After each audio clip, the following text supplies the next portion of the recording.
Hello guys, welcome back to my channel. आज मैं आपके लिए एक बहुत ही ज़्यादा इंटरेस्टिंग वीडियो लेके आई हूँ। लेकिन उसके पहले जिसने मेरे चैनल को सब्सक्राइब नहीं किया है तो प्लीज़ मेरे चैनल को सब्सक्राइब कर लें और वीडियो को लाइक ज़रूर कर लें। गाइस, चलते हैं वीडियो की तरफ।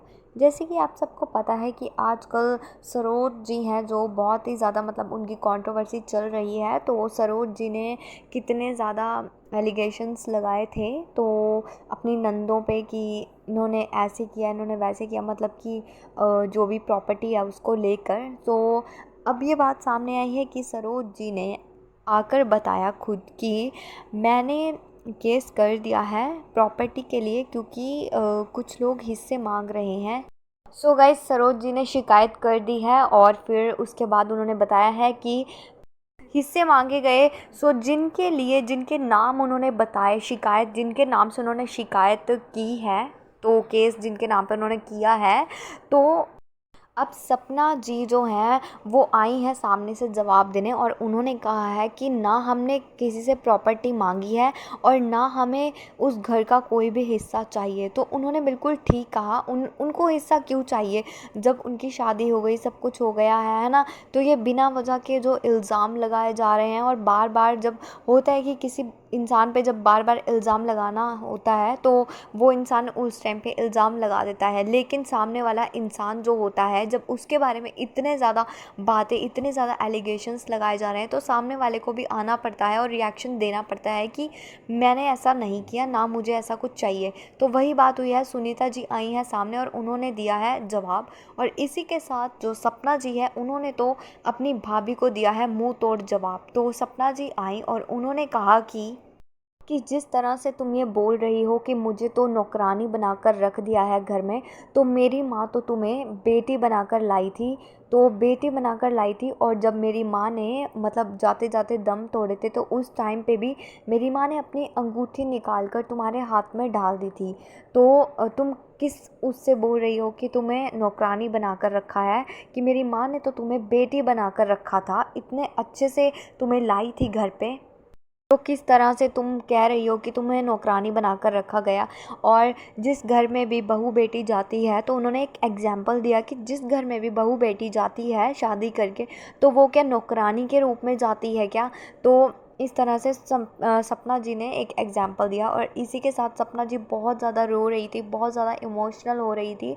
और साथ में उन्होंने ये भी कहा कि हमें उस घर का कोई भी हिस्सा नहीं चाहिए, और ना ही हमने कभी वो हिस्सा मांगा, और ना ही हमें घर की कोई भी प्रॉपर्टी चाहिए।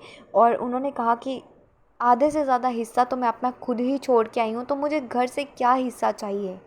गाइस, सपना जी ने एक बात और क्लियर करी है अरमान जी के लिए कि अरमान को कोई भी हिस्सा नहीं चाहिए है घर से। कि जिस तरह तुम ये कह रही हो कि सब पे एलिगेशंस लगा रही हो कि इनको प्रॉपर्टी चाहिए, इनको घर का हिस्सा चाहिए, तो ऐसा बिल्कुल भी नहीं है। अरमान के पास उससे भी ज़्यादा है, और उसको कोई भी लालच नहीं है कि उसके पास बहुत ज़्यादा है। तो इसका मतलब ये नहीं है कि उसको अभी भी घर से, गांव के घर से कोई लालच हो, तो ऐसा बिल्कुल भी नहीं है। हमें कुछ भी नहीं चाहिए, ना ही हमने कभी भी हिस्सा मांगा है। गाइस, इसी के साथ एक बात और क्लियर की सपना जी ने कहा बहुत ही ज़्यादा इमोशनल होते हुए कि काश कभी किसी को व्लॉगिंग ना सिखाई होती तो आज हमारे घर के ये तमाशे ना बनते। उन्होंने सिर्फ सरोज जी के लिए ही ये बात नहीं की है, उन्होंने सभी के लिए की है। कि होता ही है गाइस कि जिस तरह से सपना जी ने कहा कि जिस तरह से जो सरोज जी है वो घर छोड़ने के बाद आकर इन छोटी छोटी बातों पे जो व्लॉगिंग कर रही हैं, छोटी छोटी बातों का इतना बड़ा बड़ा बवाल मचा रही हैं, तो उनको ये सब देखकर बहुत ही ज़्यादा दुख लग रहा है, क्योंकि फैमिली का तमाशा बन रहा है। तो सपना जी कह रही हैं कि काश किसी ने व्लॉगिंग ना सीखी होती तो आज हमारे घर का इस तरह से तमाशा नहीं बनता। और उन्होंने कहा है कि हमें हिस्सा नहीं चाहिए, हमें प्रॉपर्टी नहीं चाहिए, कुछ भी नहीं चाहिए, ना ही हमने मांगा है। तुम घर पे वापस आ जाओ, वो घर तुम्हारा ही है, हमें और तुमसे कुछ भी नहीं चाहिए। तो यहाँ तक कितना कुछ कह दिया है, और इनको क्या चाहिए।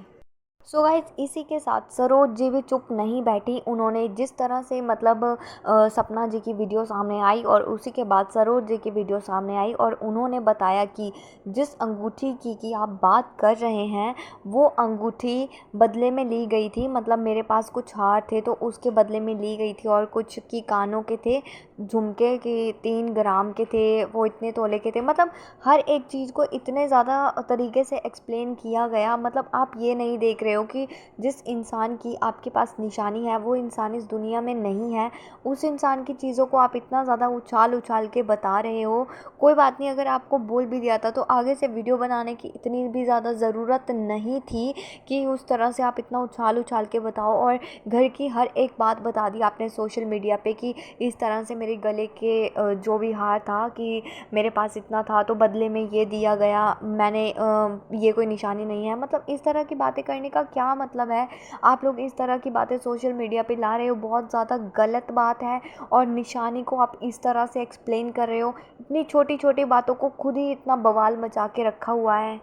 सपना जी ने कहा कि मुझे इतना बुरा लगता है जब कोई भी आके बोलता है कि आपकी भाभी तो घर छोड़कर चली गई है, तो उनको बहुत ही ज़्यादा मतलब गुस्सा आता है कि ये बात क्यों हो रही है, तो उनको बहुत ही ज़्यादा बुरा फील होता है। तो उन्होंने ये कहा कि ऐसा नहीं करना चाहिए था, घर छोड़कर नहीं जाना चाहिए था। हमें भी इंसल्ट फील होती है जब कोई आकर ऐसे बोलता है। तो ये बात सरोज जी से बिल्कुल भी बर्दाश्त नहीं होती है, क्योंकि वो अपनी मर्ज़ी से घर छोड़कर गई हैं। लेकिन अब वो भाई बहनों पे इतने इल्ज़ाम लगा रही हैं, इतने एलिगेशंस लगा रही हैं अपने। वो कह रही हैं कि मैंने इतने सालों से झेला है, मैं अब नहीं झेल सकती, मैं अब नहीं बर्दाश्त कर सकती।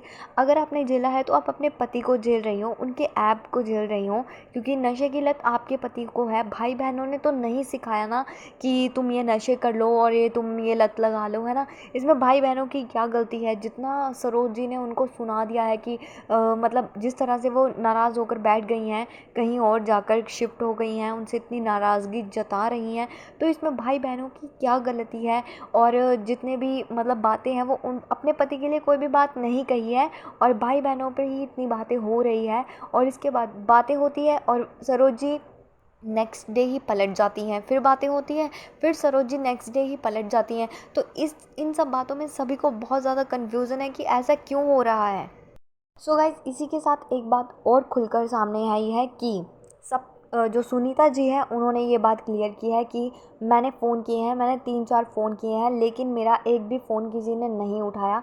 और सामने से सरोज जी ने ये कहा था कि मुझे किसी का भी फ़ोन नहीं आया था और किसी ने भी मुझे एक भी कॉल नहीं की थी। लेकिन जब सुनीता जी ने ये सब बताया तो उसके बाद एकदम से सरोज जी ने ये भी कहा कि हाँ, फ़ोन आए थे, लेकिन एक छोटा सा फ़ोन आया था और उस छोटे से फ़ोन के आने के बाद हम बैक कॉल नहीं कर सकते थे, लेकिन हमारे पास बैलेंस नहीं था इसलिए, और मुझे बात भी नहीं करनी थी। सो गाइज़, इसमें साफ पता लग रहा है कि कौन सच्चा है कौन झूठा है। मतलब सरोज जी को ये भी बताना है कि उन्होंने फ़ोन नहीं किए, और जब सामने वाला इंसान बोल रहा है कि हमने फ़ोन किए थे, तो सरोज जी आगे से आकर ये बता रही हैं कि मुझे छोटा सा कॉल किया था और मैं बैक कॉल नहीं कर सकती थी, मेरे पास बैलेंस नहीं था। सो गाइज़, अब धीरे धीरे करके सारी बातें क्लियर हो रही हैं, और जब सामने वाले इंसान आके खुद बातें क्लियर कर रहे हैं तो सरोज जी भी आके बातें बता रही है। लेकिन अब तो सबको साफ साफ पता लग गया है कि कौन सच बोल रहा है और कौन झूठ बोल रहा है। और इसी के साथ गाइज़ एक बात और है कि जब इन बहन भाइयों में लड़ाई झगड़े हो रहे थे पहले, ये बहुत पुरानी बातें हैं, तो उस टाइम की रिकॉर्डिंग्स, जैसे गुस्से में कोई इंसान किसी के लिए कुछ बोल ही देता है, तो अब सरोज जी बोल रही हैं कि मुझे पता है, मैंने रिकॉर्डिंग की है कि इस इंसान ने इसके लिए ऐसे ऐसे कहा। तो मतलब ये लड़ाइयाँ पड़वाने वाली बात है कि दोबारा से आप कंट्रोवर्सियाँ करवाना चाहते हो कि इतनी मुश्किल से बहन भाइयों में लड़ाई झगड़े ख़त्म हुए। तो अच्छी बात है कि बहन भाइयों में लड़ाई झगड़े ख़त्म हो गया है, लेकिन नहीं, सरोज जी बोलती हैं कि मैंने रिकॉर्डिंग की है और उसके बाद बोलती हैं कि मैं रिकॉर्डिंग नहीं करती। तो मतलब सभी जगह बहुत ज़्यादा कन्फ्यूज़न है कि सरोज जी क्यों झूठ बोल रही हैं, क्या मतलब है इस टाइम पे झूठ बोलने का। और जब उनका झूठ सामने आ जाता है फिर वो मतलब एकदम से पलट जाती हैं कि ऐसा नहीं, ऐसा हुआ था। तो सभी इस टाइम पे बहुत ही ज़्यादा कंफ्यूज है उनकी बातों को लेकर। लेकिन जिस तरह से वो मतलब केस कर रही हैं, जो भी वो बता रही हैं प्रॉपर्टी के लिए, तो सपना जी ने आकर उनको मुंह तोड़ जवाब भी दिया है और बता भी दिया है कि हम लालची नहीं हैं प्रॉपर्टी के, ना ही अरमान, ना ही मैं और ना ही सुनीता, कोई भी लालची नहीं है और हमने कभी भी प्रॉपर्टी का हिस्सा नहीं मांगा है। ये तुम्हारा ही घर है तो तुम अपने घर पे रहो। सो गाइस, आपका इन सब के बारे में क्या ओपिनियन रहेगा, कौन गलत है कौन सही है, प्लीज़ मुझे कमेंट सेक्शन में अपनी राय ज़रूर देना। और वीडियो पसंद आए तो प्लीज़ गाइस वीडियो को लाइक करें, शेयर करें एंड चैनल को सब्सक्राइब करना बिल्कुल भी ना भूलना। मैं आपके लिए ऐसे ही इंटरेस्टिंग वीडियोस लाती रहूँगी। तब तक के लिए टेक केयर गाइस, मिलते हैं नेक्स्ट वीडियो में। Thanks for watching guys.